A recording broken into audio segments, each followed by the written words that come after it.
ओम नमो भगवते वासुदेवाय। दशमोऽध्याय। विदुर उवाच। मैत्रेय पादे देई कर आनंदे पचारे विदुर। मुनि कहନ୍ତି सुध मने जे विष्णु गले अंतर्ध्याने। से वेदपति ज्ञान मते प्रजा सृजिलाए जगते। तार की देहे प्रजा थिला केते प्रकारे भिआइला। केते कल्पन्ते देहबन्त कह संशय जाउचित। विदुर वाक्य कने शुणी कहନ୍ତି मैत्रेय मुनि। मैत्रेय उवाच। शुण विदुर एकचिते जेमते सर्जिला जगते। गोविंद वाक्य वेदपति तपसा धने कला मति। शतबरस वेद मते तपसा धिला दृढ़ चिते। आत्मारे आत्मा लीन करी गोविंद बचन सुमरी। देखिले नयन जुगले भ्रम संकुल महाजले। पवन जोगे महाखर स्वभावे दिशे भयंकर।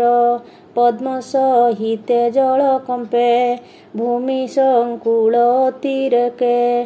ज्ञानर बले कर्म मान देखियु सत ब्रह्मा मन। तक्षणे तप विद्या बले केडाके देख चर्मंडोले।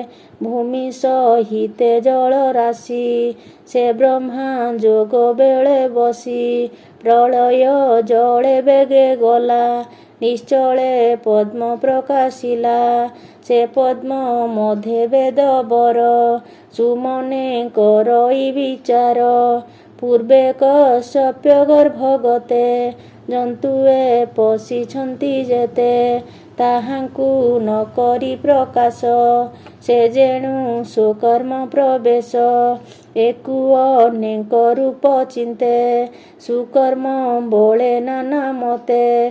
द्वितीय तृतीय सप्तमे एमते जीवलोक माने। जे जाहा मते धर्म चिंती निश्चल जोगे प्रजापति। विदुर उवाच। भूमुनि हरिर महिमा अति अद्भुत गुण सीमा। सृष्टि पालन संहारण काल स्वरूपी नारायण।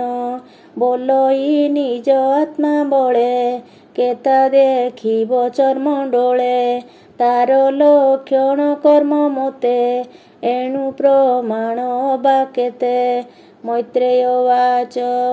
स्वभावे निर्गुण अच्युत निर्लेप निर्विकल्प स्थित। तोर शरीरु आत्मा जात काले से सर्जई जगत। से विष्णु ब्रह्म माया रूपी निज आत्मार बले व्यापी। ईश्वर भावे परिच्छन्न से काल रूपी भगवान। जेमते सृष्टि थिला पूर्वे स्वकर्मे विकर्म स्वभावे।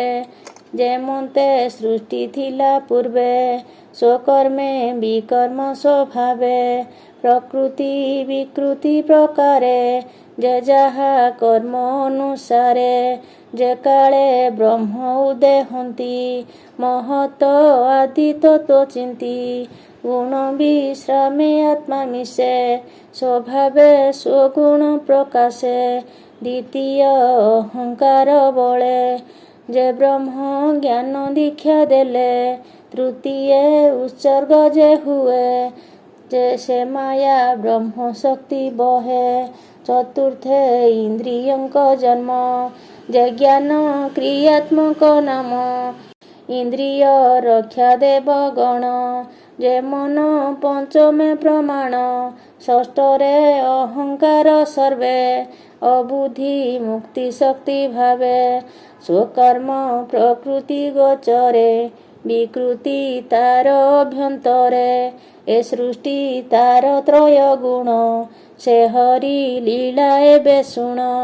ଏବେ ହ ଯକ୍ଷ ଶୃଙ୍ଗ ବହି ଯେବେ ରଚିବ ଭବ ମହି ସପ୍ତମେ ସୃଷ୍ଟିଲତା ଗୁଳ୍ମ ବଳ୍କଳ ଶିରେ ହୁ ନାମ ଏହାଙ୍କ ନାମ ଊର୍ଦ୍ଧ୍ୱରେତା ଅନ୍ତସ ରସ ଜ୍ଞାନ ମାତା ଅଷ୍ଟମେ ସର୍ଜେ ପଶୁଗଣ ଏ ଅଷ୍ଟ ବସୁ ଏବେ ଶୁଣ ଏ ଜ୍ଞାନ ତତ୍ତ୍ୱ ଗୁଣେ ଥାନ୍ତି କେବଳ ପ୍ରାଣ ସେ ରଖନ୍ତି ଗୁରୁ ମହିଷ ଜାତିନି କୁକୁର ଶୂକର ହରିଣୀ ଏହାଙ୍କ ପାଦେ ଶ୍ମେନି ଘୁର ମେଷ ସୌରଭ ଉଟ ଖର ସମ୍ଭର ମୃଗ ଆଦି ଯେତେ ଯେ ଏକାକ୍ଷର କହୁ ତୋତେ ଏବେ କହିବା ବୀର ଶୁଣ ଯେ ପଞ୍ଚ ନଖ ପଶୁଗଣ ସେବକ ଶାଗୁଣ ସଞ୍ଚାଣ